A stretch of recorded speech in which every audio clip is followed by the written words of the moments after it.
too late now. Yep.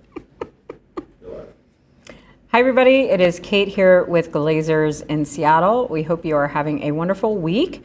The weekend is just about here, right? Today is Friday. I don't know where the week is gone. We've been super busy here with events and a lot of other stuff going on. So happy Friday, everybody.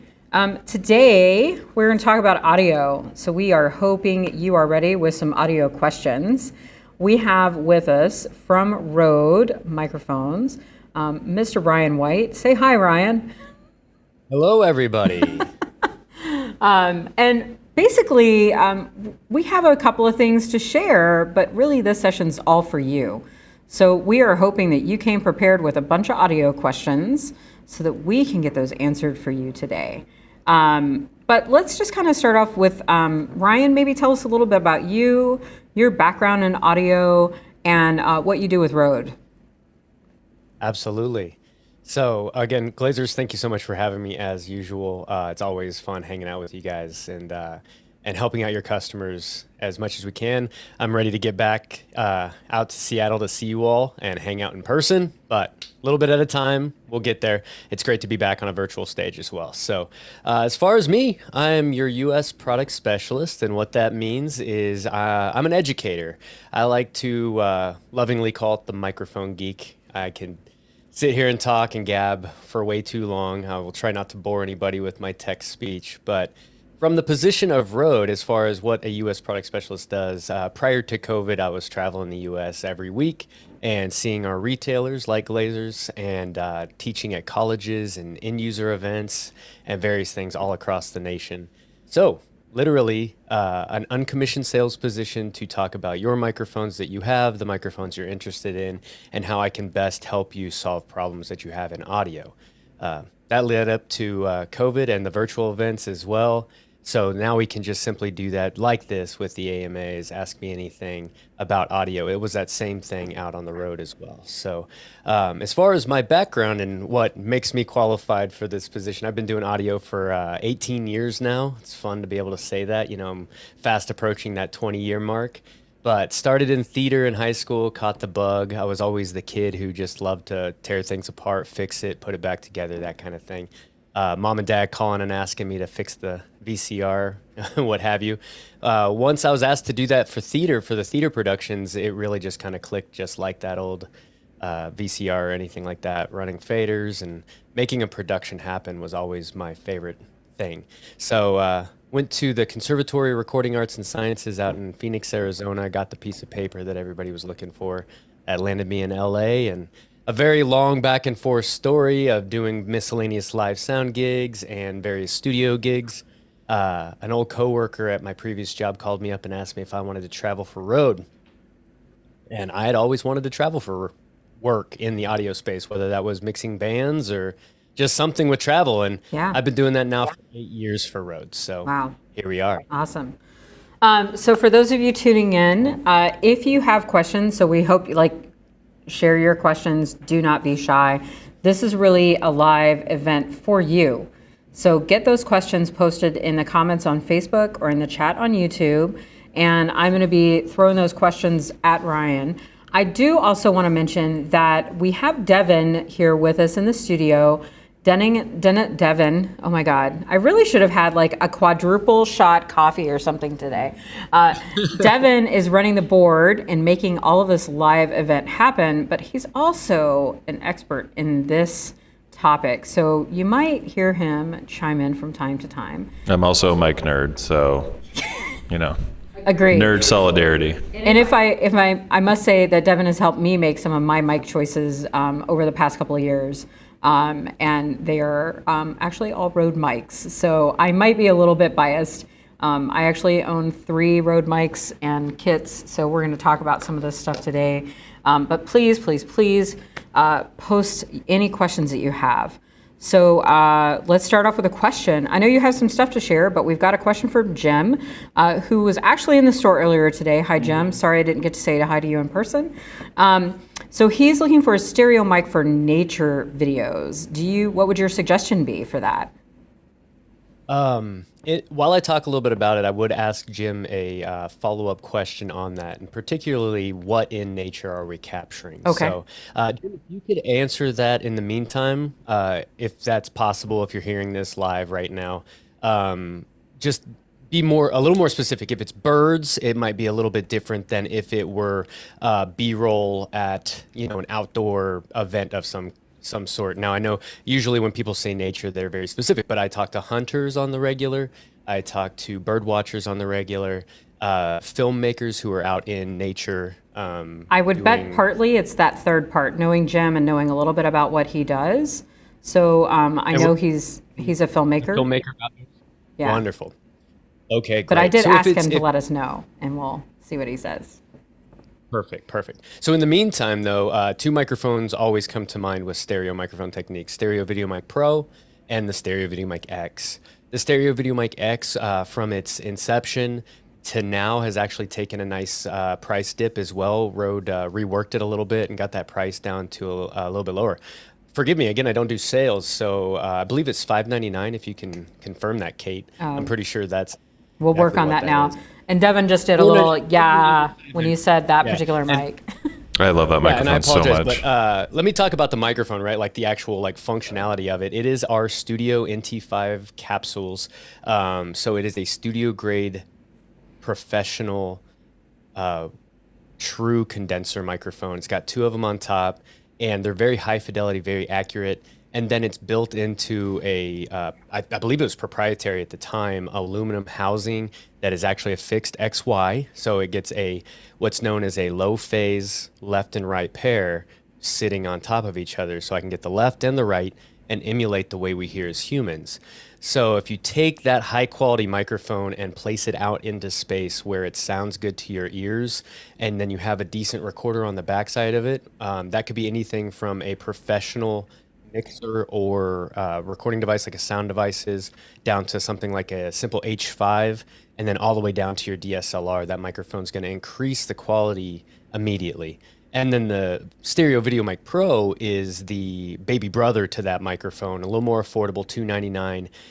Both of those microphones come with what's known as a preamp on them, which allows the microphone to boost the level by 20 decibels. So if you think about just taking your TV remote and turning it up 20 clicks, that's kind of an easy way. It's simple volume.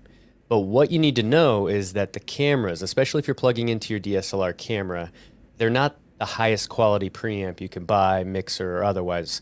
So if we can turn up the microphone, then we can turn down the camera and get a higher quality sound, even if it's quiet things like birds or nature or ambient tones that are happening around us. And again, we're trying to emulate the way we hear as humans with our ears. So if it's dialogue, we tend to fall back on shotgun microphones. If it's the ambience, the B-roll, or music, we tend to fall back on stereo. And then we blend those stereo sounds into creating. If it's a documentary on animals and so forth, you're just going to kind of blend it under and then do, say, like a voiceover over the top of that. And they're going to be two separate recordings blended nicely together. And so that was, run the two names of the mics again for me, and you were right on the price point for the one. Oh, yeah, all right. Get to keep my job. Stereo Video Mic Pro, Stereo Video Mic X. And the Stereo Video Mic X is the higher end one. Correct. And that is a true condenser. And then the Stereo Video Mic Pro is what I like to lovingly call like a prosumer microphone. It's still a little bit pricier because it's two microphones. It's got a bunch of features on board. But, it's things like plastic. It's what's known as an electric condenser microphone. It's just giving you a nice budget-friendly piece if you have a bit of a tighter budget. But it's still going to give you very nice results in the end. Okay. And yeah, so just to confirm, Jim is looking to record things like waterfalls, winds, the ambient sounds that you hear when you are there. So he's already got a shotgun mic for isolation, but this to add into it. So you have those layers of sounds. And that's like, Absolutely. It's a good thing to think about when you're creating film is you want to have those different layers. They come in handy for different elements and can give you that more surround sound experience of like being in the place, right? 100%. And that's what I try to reiterate to every person that's asking me. Once you're ready to have the conversation about stereo miking techniques, because it is more of a niche space in audio, It's that one layer that takes you from, say, amateur up to professional instantaneously. Because, and I've even seen these in some of the classes I've taken for Hollywood productions and so forth.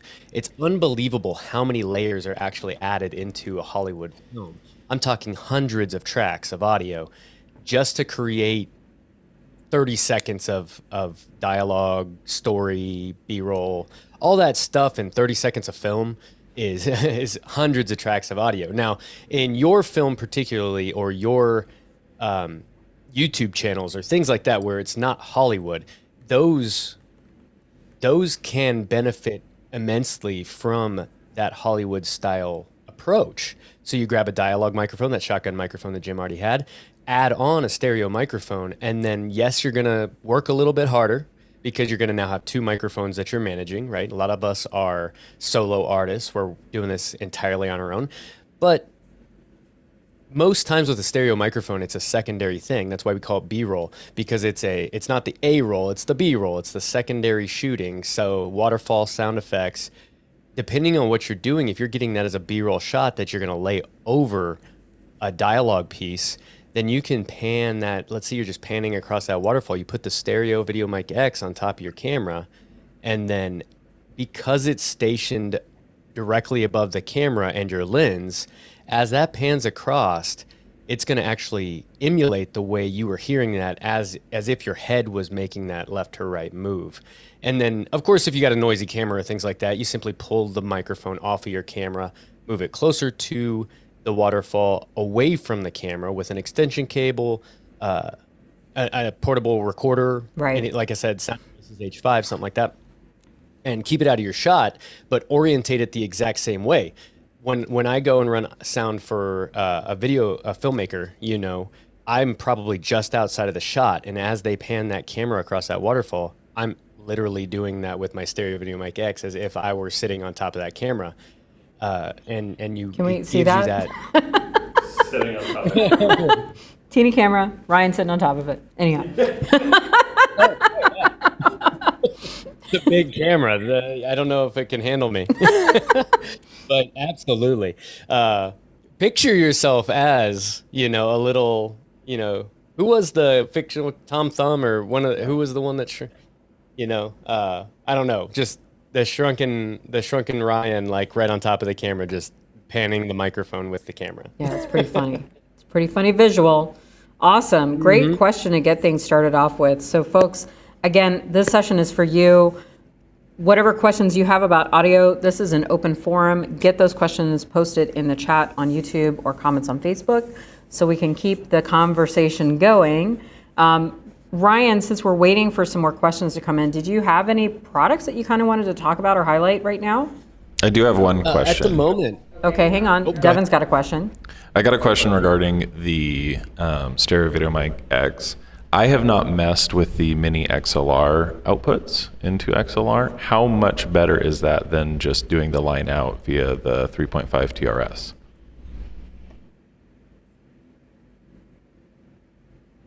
Hey, Kate, I had a little bit of trouble hearing Devin on that just through my my feed. Okay, so can you repeat your question? He couldn't hear you. Can you repeat it for me, Kate? I'm sorry. Okay, I can hear so- you loud and clear. Run it. Mini XLR versus TRS 3.5. How much, like, is the fidelity that much better? Did you hear that? That is a great question, Devin. I did hear that Okay. one. He says that's a great question. A lot. Yeah. And so we're going to get a little nerdy since we're waiting on questions. I'm going to dive on. Okay. So whomever created the idea of balanced cabling, if you haven't heard that term, I know you have, Devin. I think we've even had that conversation before, but like an XLR microphone is a balanced XLR signal. A TRS signal is literally tip, ring, sleeve, and you could also translate that to positive, hot, left and right, and then a shared ground. That's why with a stereo Video Mic X, if you plug in the 1/8" TRS, you get microphone 1 on the left and microphone 2 on the right, because each one of those leads runs to a single individual pin on that TRS cable. However, we only have 3. So we don't truly have balanced. So what's balanced? Because it has 3 as well. So an XLR with its 3 pins are not hot, hot, and ground. It's actually hot, negative, and ground. So positive, negative is, think of like your wall outlet. You have phased power. They're canceling each other out. They're adding to each other and so forth. So power is a little different than audio. However, again, a very genius move from the whomever created that. Positive to negative means we take the signal coming in from the microphone hot, and then the negative, actually, once it's inside the circuitry, gets flipped on its head, which if you have a positive waveform, and then on the other side you flip it over, you got a negative waveform that's the exact same waveform, something called cancellation happens. The phasing of it, the positive 3 added to a negative 3 equals 0. So the intention of that was to take that signal after it's been created, pumped into the gear, and then no more noise nothing could be added back to that signal as it travels across the cable, because they're phased out right now. Once they get back to the piece of gear, the negative pin gets flipped back and added back into the signal with no new noise. So positive, negative gets flipped back, added together. Now you have full audio quality, and you can run a balanced XLR for I always say 500, and that's probably on the extreme side of things. I'm sure some audiophiles might debate me on that a little bit, but I've physically run an XLR off of a line level preamp 500 feet before, and then boosted it on location at the end of that 500 feet run, foot run. And 300 foot is probably a more like safe distance that you can run it. I don't know why, especially in film, anybody would ever need that length of run, but I did it particularly for a broadcast scenario when I needed to feed a truck some audio last minute. So just by that case. Okay.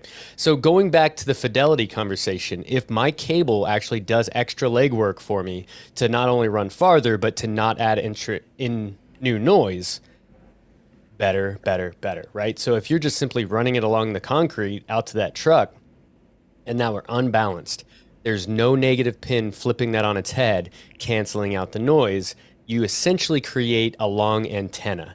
I'm sure many of us throughout the age of digital TV changing and various things, trying to get the football game, whatever, have tried to bend that antenna above the TV to try to get that right signal, and just a cable, adding a wired up cable, a twisted up cable to an antenna can actually add strength to that. And that's what you're doing with a longer cable that is unbalanced. So we tend to keep people under 30 feet or right around that 30-foot mark. And even then, if you start hearing the local radio station or your phone going chirp, chirp, chirp, chirp, that's because it's an unbalanced cable. And so while I understand the question of quality, honestly, you can get really good audio from an unbalanced signal if there's no distortion, if there's no effect onto the cable. It's more about the conversation. Now, we could sit here and like really, really test out a TRS signal at 10 feet versus an XLR cable at 10 feet. And probably as humans, our ears are bad enough to where we're probably not going to have that. If you did a blind test, I'm sure you wouldn't pinpoint each one. Maybe there's somebody out there who disagrees with that. I would love to have that test. It sounds fun to me because I'm a nerd. But that's more important. That's a fun Saturday for me. Get a couple beers, test audio cables. Let's go. I think like you and Devin could have a party doing that. Yep. Yeah. Devin, next time in Seattle, bro. Audio. Deliciously nerdy. Yeah, that was pretty nerdy. I'm not going to say I understood all of it. I'll be honest. So, I mean, It's okay, but if you need to run a cable longer than 30 feet, what you grabbing? I don't know, honestly. Balance. Balanced. XLR. Okay. Well, I mean, so let's talk about some other things. Because I remember you saying that you had something kind of queued up that you wanted to talk about. Was that right? So we have the Wireless Go 2, which I think has been on a lot of people's radar as of right, but Every day we're changing Rode Connect, Rode Central, and some of the software that's empowering those devices. They're expanding the line inside of Rode Connect. So Rode Central controls some of the features and so forth inside of your wireless Go 2s. That is now actually and I get them confused a little bit in my head, but Rode Central is now an iOS Android app Okay. that you download from our website to actually control your wireless Go 2's feature set Okay. right from your. So expanding on the software and the ability to customize your wireless Go 2 on the road, pun intended. So I'm hearing that upgrading to that system would be potentially beneficial. Whereas I just have the OG. I call these the OG wireless Go's. They are. They are. And still a powerhouse, right? Yeah. They when they were introduced especially, and then we had been asked by our customer base for a long time to get a dual transmitter system. And for the longest time, probably even in some of our conversations classes over the years, we've had that conversation of how two microphones are less trustworthy than one, especially when you're trying to sum them into a tiny little box, Yeah. right? So Rode just wanted to do it correctly. The industry rushed into it, in my personal opinion. There were a lot of dual systems out there that were perfectly acceptable. You know what I mean? And when I say perfectly acceptable, I do not mean that as an insult. I do mean that as a compliment, because they were changing the game. They were innovators. They were starting it off. They were getting the conversation going. You know, I used to work at Guitar Center back in college, and we had this 4-channel like karaoke microphone system that you could use 1-to-1, or you could use all 4 into this single line level channel into your mixer. I loved and hated it all at the same time, right? And again, no offense to that unit if you guys are familiar with that unit, but it was, you could maybe get 10 feet away from the unit. Each microphone probably talked into each other microphone, depending on those same conversations we were having about unbalanced versus balanced. And you couldn't change the levels if you just ran it right to one channel on a mixer, all kinds of different things. But I'm not mad at the unit because it does that. That's what they designed it for. Right. I don't buy that if I can't use that properly, right? Like if that's exactly the job it needs, I need it to be for me. Mm-hmm. It's exactly what it's supposed to be. So the Wireless Go 1 was our first dive into a very small platform wireless microphone. Because as you know, we have our Rode Link Filmmaker kit as well. It's a little bit bigger. It runs off AA batteries. Yeah. And the range, while better, you know, a smaller unit running almost the same range and adding a lavalier into it, or having it built in right to the transmitter, is just a powerhouse move. And honestly, even though people had dual systems out there, the Wireless Go 1 still changed the game based on the very specific features that Rode wanted it to add. Well, and right? then there's And also then like the wireless- form factor. It's so small. The whole point, right? And, you know, like you said, you can plug a lavalier into it and have that slightly, I mean, it's a microphone, but plugging the lavalier in gets you just that better audio quality with less ambient coming in. Exactly. It's now the smallest belt pack you've ever owned. So Yeah. not only is it discreet, even if you use it as its own microphone, it's even more discreet as a belt pack lavalier system. So our professionals could really go after a quick interview situation one day using just the transmitter as the microphone, as the name would suggest, tack it on somebody and go. Yeah. Or the next day have a sit down.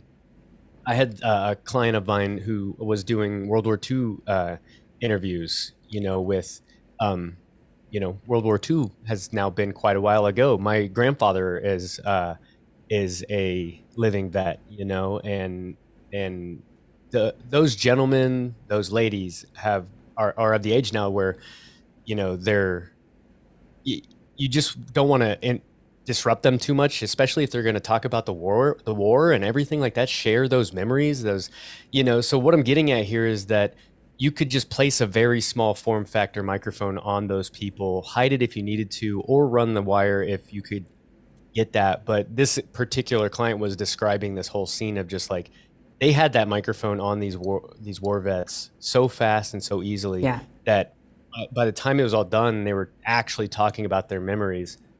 they didn't even know they had a microphone on them. Right. So again, more goals of just being discreet, small form factor, and usable. Well, and it's And get also on- so great for content creators, and that's really how I use it. You know, if I'm making videos for social media channels or YouTube, I've used it for videos in the store. We're actually using it for this live broadcast here too.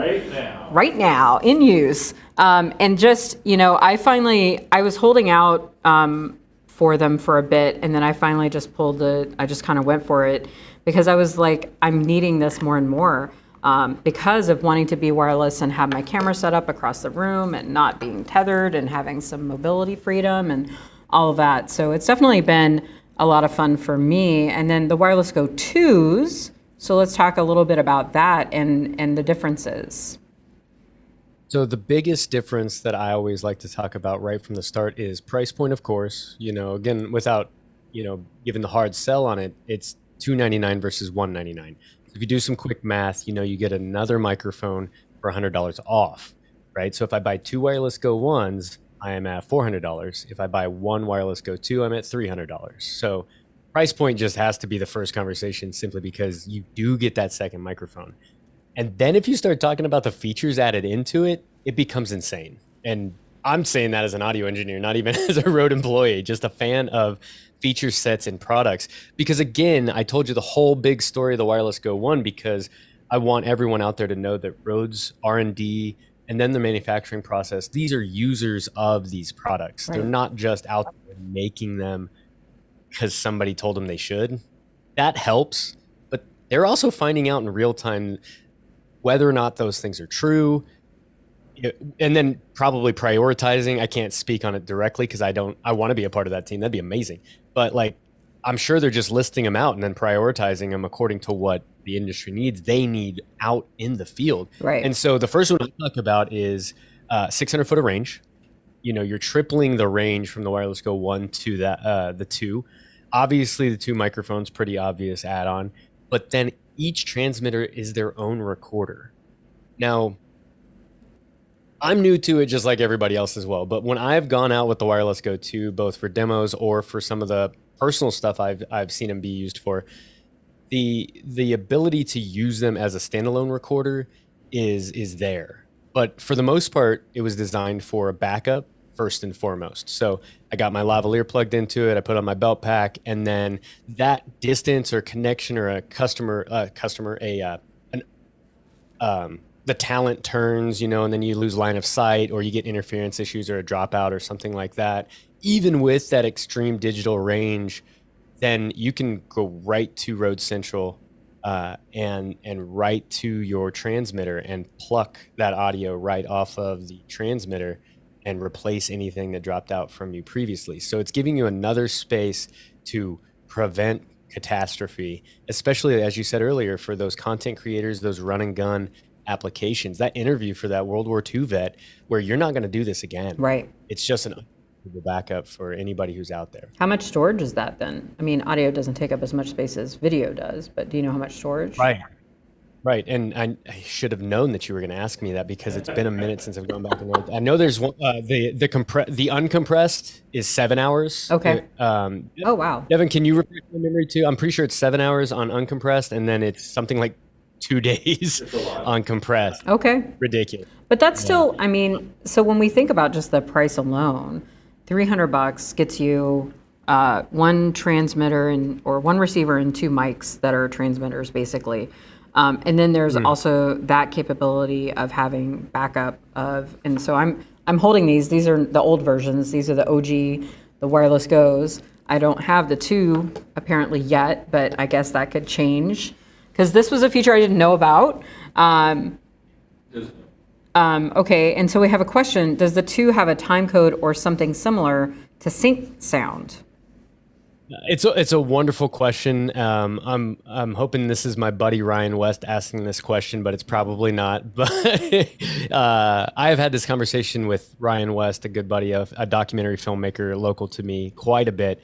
But that unfortunately doesn't exist yet inside of the Rode lineup. Okay. Beginners stop phones, and so time code does get into a bit, and a lot of filmmakers would love to have time code.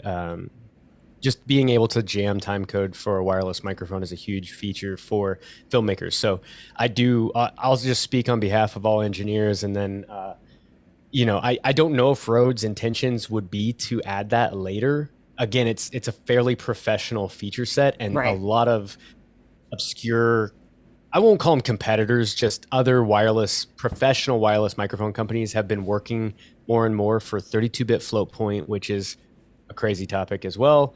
Shout out to Ryan West again for those conversations. And then to add time code so that later on you can literally just upload these and sync without needing some kind of software pluralized to do it or manual is just insanity. So hopefully someday, but unfortunately right now it's past the majority market for the wireless. Well, and that's also because is that partly because of just how small it is? There's only so much technology you could put in there, or? I wouldn't think that. That's a little bit over my head from a manufacturing standpoint. I know the application from an engineer or an audio engineer's side of things. From a manufacturing and physical, chipsets and storage size versus, component size is the better word. Component size versus functionality inside of that tiny wireless Go. I couldn't answer that, but it's a fun question because again, I'm the guy who would ask this question. Right. That customer also seems to be that person as well. So he could join Devin, or they could join Devin and I's conversation. Yes. Yeah. I know Jim would be happy to geek out more about this. So Devin, that was Jim again. Yeah. Devin, you had a comment about answering the question, I think. 24 hours compressed. 24 hours compressed, 7 hours uncompressed. So that was close. Okay. Pretty, 1 day and then hours. That's pretty impressive, though. Just hope you're plugged into power at that point. Right. Exactly. Right. 7 hours is the runtime fully charged. So Devin saw that, it looks like. And that is the pickle, right? But also I should note and expand upon that to say that 7 hours of record time is also going to overwrite that first hour once you get into the 8th hour. So I got to be very clear about that so you know that you need to export if you are pulling the audio off of those transmitters. Okay. Into something else. Purpose later. Yeah. Have an external hard drive or something. Otherwise, open up Rode Central and then export that 7 hours of data, that 5 hours of data, whatever, and then reset, format those devices. Or, if you keep it on there, and think of it more as like a 7 hour window of uncompressed audio, that when you start getting to 5 or 6 hours and you're powered up, no problems with batteries, once you get past 7, that 8th hour overtakes the first hour. So it kind of resets almost. Yeah. So it's kind of cyclical. So could you, through the app that you were talking about, are you able to go into the app and export it to like a phone or your computer? Would dump it on the computer just like a traditional file transfer words. So it's almost a hard drive at that point, right? So you pull up our app that does the proper, again, not an IT specialist either, as far as like the just a little bit of experience, but it's taking that file format that lives on the hardware of the wireless Go, communicates with the computer, sees that this is a audio file that can be exported, exports it to your computer to WAV file. I think you have quite a few choices inside probably of the app MP4 or whatever too, but not via MP3 but not via the app. So you have to log into your account on a computer and then download or export it that way. Correct. So you would download the app via rode.com and then you would export it via the app. Exactly. And I believe there's a hard export as well where you can literally pull it from the device itself right from your computer, but that becomes risky because there's always like I said, you're communicating via USB-C cable, and so there's information there to find. However, for the everyday user, it's just for ease of use, durability, trustworthiness. You open up our app, go right to your recordings, grab the one you need, export at will. Well, and then because you also, with different computers, you run into the chance of it's not like the operating system, the computer might not see that device. So by going through the web interface, you kind of reduce those risks or potential complications. Indeed. Exactly. Okay. Yeah, it's not a hard drive, right? So you Right. almost kind of need a computer like, this is what it is, and our software helps you Cool. have that conversation with the computer, if you will. That's really cool. Okay. Absolutely. And not only that, you're already there to customize your microphone, set gain levels, roll-offs, recording. To even turn on your recording feature, you need to actually open up Rode Connect and turn that on. And that's the phone app. I said Connect, didn't I? I meant Rode Central. Okay. My apology. So where does Rode Connect? What does that do? Sure. Yeah, great. So that's the other conversation. So just like the Wireless Go 2, many people are familiar with the Rodecaster Pro. I point to it like you all can see it right now, but that's what you We're are doing visualizing right it. Yeah, exactly. Let me pull it up. I did this for the exact reason. Go to interfaces, Rodecaster Pro. So if you're not following along and you would like to, Rode.com is the place to be. And I'm just going to share this with you all real fast, and I can. That way, if anybody out there isn't familiar, then they'll be like, "Oh yeah, that. I'm very familiar with that, right?" So Rodecaster Pro.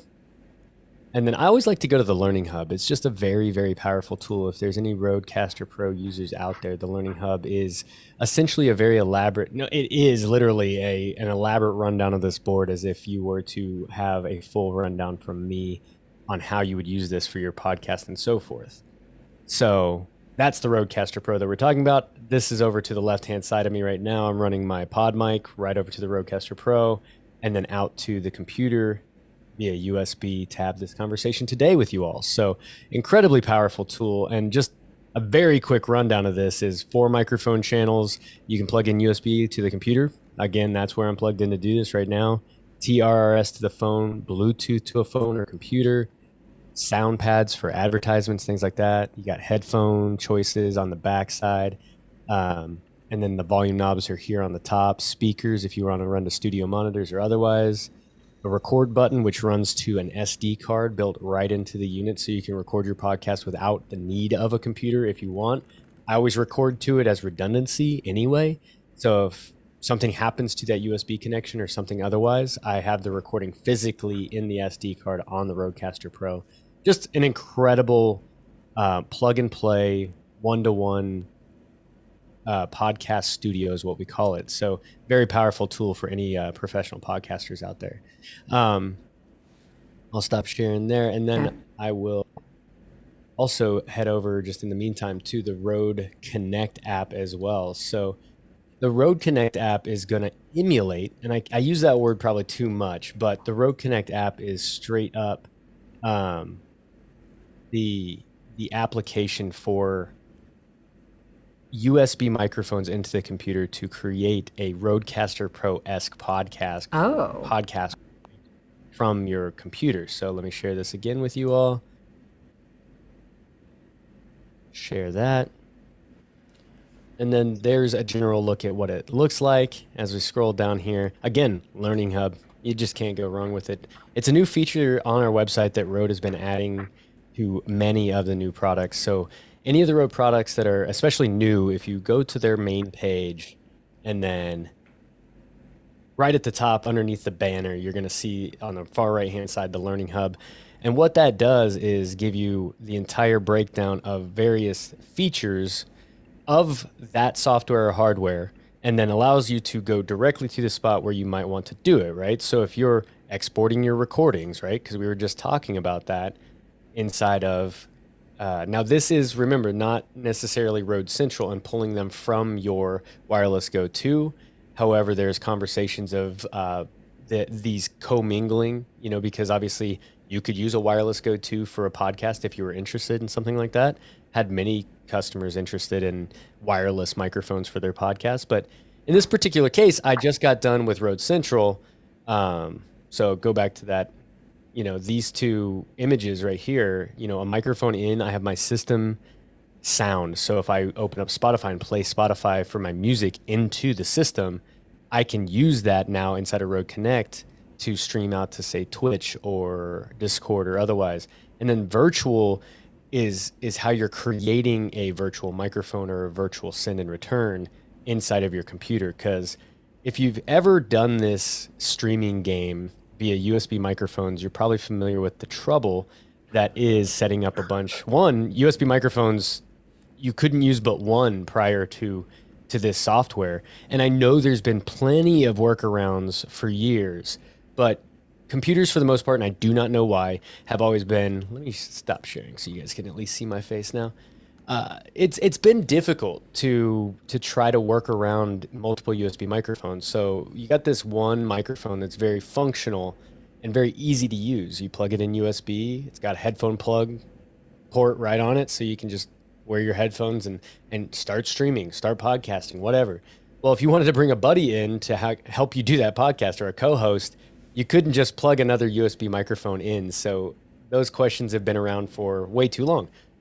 Enter Rode Connect, and now with the Into USB Mini, and I'm talking, I got it right over here. I use this all the time. This is how big it is, right? I mean, this is my hand. Well, I have the Into USB, the bigger version of that. Exactly. Yeah. Exactly. So the Into USB was the original, right? Right. And unfortunately, it was prior to a lot of this technology, and the baby brother to it, the Into USB Mini, then came with the purpose of not only being smaller format. Now, there's nothing wrong with the Into USB. It's 100% an amazing vocal microphone, instrument microphone.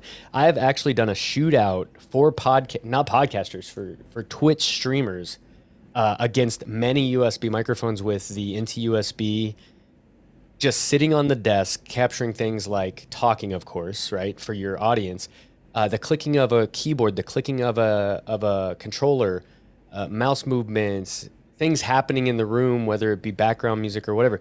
The whole point was they placed it on their desk fairly close to them so that when they did talk, they came out nice and clear. Yeah. But general bedroom or a general office, it was great sound for instantaneous streaming via USB port. And the Into USB Mini was kind of like, again, amended the Into USB original just to be a few other things that the Into USB original wasn't.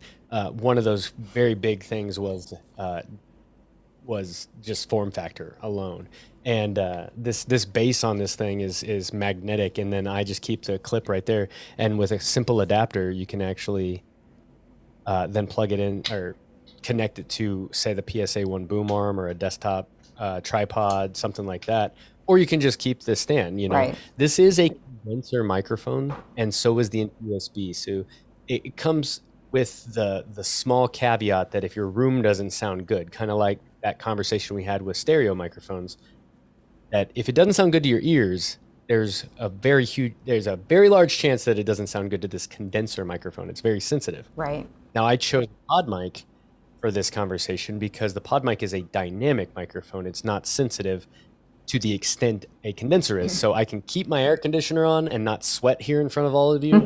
And I just don't point the microphone directly at my air conditioner or let my air conditioner, I'm pointing at my air conditioner right now. Right. But like, it doesn't blow down like across this microphone where you hear that like, boo, or otherwise. But I had to actively choose a microphone, place it according to not adding noise, and then decide whether I was going to keep my air conditioner on or not. I also have a fan above me, which is also nice to have, but that's way too noisy, Right. even with a dynamic. So you have to keep that in mind with microphones like that. But the other thing they wanted to create the Into USB Mini for was, of course, price point and feature set inside of software. So answering those problems, solving those problems for people looking to plug in for people doing a podcast. Why can't I do 4 USB microphones? Like, so many people, and I always apologized. I'm not a computer tech. I don't unfortunately know exactly why you couldn't plug 4 microphones into this thing. It just seemed like, meaning a computer. Why couldn't I plug 4 into USBs into my computer just prior to this? And I didn't have an answer for real. And honestly, computer people didn't really either. But it all goes back to how much CPU is used and all kinds of things. But things are getting more powerful. And you know, when you have Rode Connect and as your interface, not only is it one microphone potentially, but you can see that you can actually add in 4 microphones as long as they're the Into USB Mini. Gotcha. And I'm sure that's going to grow as we go along. Oh, yeah. And then simple things like just adding your system sound and virtual. So when I'm on a Zoom call, I can make Rode Connect. I don't know why I quoted that. Just Rode Connect becomes your microphone. And then you plug USB microphones into Rode Connect. So the signal flow is like microphone, USB into your computer. And you need 4 ports, or you need a powered USB hub. And I specifically bought a powered USB hub to test this and check that, everything's on the up and up. I'm kind of a beta tester, if you will, for a lot of this stuff too, to make sure that what we're talking about is I'm also able to answer those tech questions when they come through to the best of my ability. So yeah, I bought a powered hub, plugged 4 into USB minis into it, and it worked like a charm. And I had never been able to do that before. I was quite happy, giddy, and excited that this is something now that we can pitch to people. And as we expand on that, it's going to be amazing. So I'm sure the growth potential, I'm sure Rode is working on that behind the scenes to make sure USB across the line can be used here. So I'm going to ask a question, because I do have the original version of the mic you were just talking about, the USB NT. Yeah. So powered hub, does that make a big difference in connecting it to your computer? So the short nerdy answer is that a USB hub has certain power that's delegated by a computer. Right. It just has an amount of, and I have a little bit of electronics background, but I always make the disclaimer that I'm an audio engineer and not a real engineer of the electronics nature. So Ohm's law thus for, or what am I trying to say? I'm not a linguist either. When you plug in a USB hub, that one USB port that's plugged into is distributing X amount of voltage or amps power. And then it's split across a bunch. When you plug that into a wall, then it's able to use that power to delegate more power to each USB hub, which is more secure. Proper power means consistency. Okay. Just like we deliver phantom power to a condenser microphone, a professional condenser microphone, if that 48 volts is not constant and accurate, you'll have problems with your condenser microphone, maybe even damage. Okay. Same thing with you. Okay. Okay.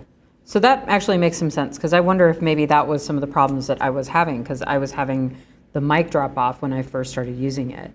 I was talking to Devin today about this earlier, and I was like, I have a newer computer now. I'm also using a different camera, so it's time to revisit using that mic more for the live broadcasts and stuff, the projects that I'm doing for myself, because it's a really great mic.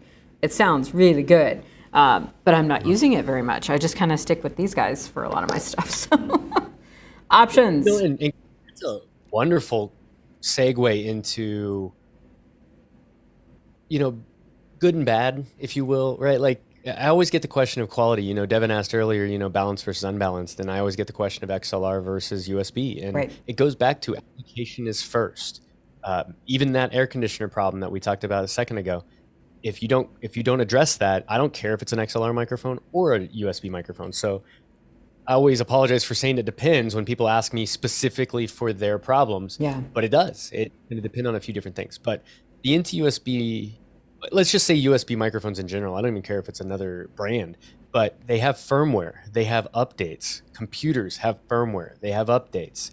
The relationship that I always teach in my classes, and I think we've had this conversation, is hardware to operating system to software. All three have to be happy to make these things work and communicate, at least like the best that they possibly can. They have to be working together at all times. Otherwise, you'll get dropouts. Otherwise, the microphone won't be recognized. It'll switch over automatically to some random microphone or your built-in microphone. Exactly. So with the USB being older, the first things I'd be looking into, if your older computer was Windows especially, is, are you up to date on Windows? Are you up to date on the into USB firmware?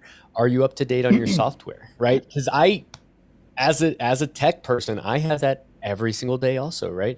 One day I show up and my RCP's like, not showing up. What happened? First thing we always do in tech is turn it off, turn it back on again. That doesn't fix it. Then you're diving into those relationships between hardware, software, and operating system. And cables too. So, always. Yeah. Don't get me started on adapters. Yeah, right? yeah, yeah. No, and there's a whole process. It's just like troubleshooting anything. Like, this printer is not working today. Okay, well, what 20 things could it be? Or this memory card isn't being read. And so what 20 problems could that be? So yeah, I mean, in every bit of technology, we have to troubleshoot things sometimes. So for sure. All right, folks. Absolutely. Technology. We're going to probably wrap this up shortly. I'd love to know if anyone else tuning in has any audio questions that we can help you with today. If not, I think we may wrap this up. Ryan, are there any like closing remarks or things that you want to share with our folks before we wrap up? If you have any questions directly for RØDE and not for Glazers, now if you guys want to share a contact, feel free. But I am at ryan.white@rode.com, ryan.white, WHITE @rode.com, RODE. I am always available as a non-commissioned salesman. I am here to help, teach, and get your problems fixed up. That's why we did this AMA. But if you're here and you have a question specifically on another day, please reach out. I'd love to help out. Okay, awesome.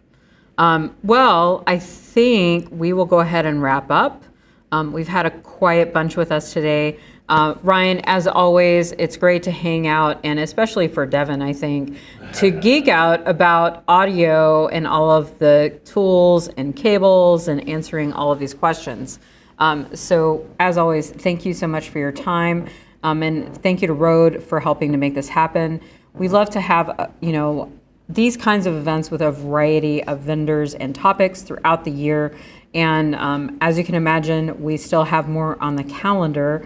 The things I'd like to mention immediately is we are doing some events this weekend. Speaking of printing, if you're in the Seattle area, please pop by today or tomorrow. Bring in a photo that you'd like to have printed. We're going to have reps from Canon and Canson Moab here doing some free prints. Check out our website for more details. And then we have one of our big sales happening in just a few weeks. We're going to have our fall sale event. This is a little bit different than what we've done in the past. We will have some online programming during the week, and then on a Friday and Saturday, November 12th and 13th, we're going to have some super special in-store promotions as well as in-store experiences, photo walks, lighting demos, and more. So check out our website. Just go to the Glazers website and head to the events page to see what is happening next. And everybody have a great weekend. Ryan, thanks again for your time and knowledge. We appreciate it. Thank you, Kate. Thanks for having me. All right. Bye, everybody.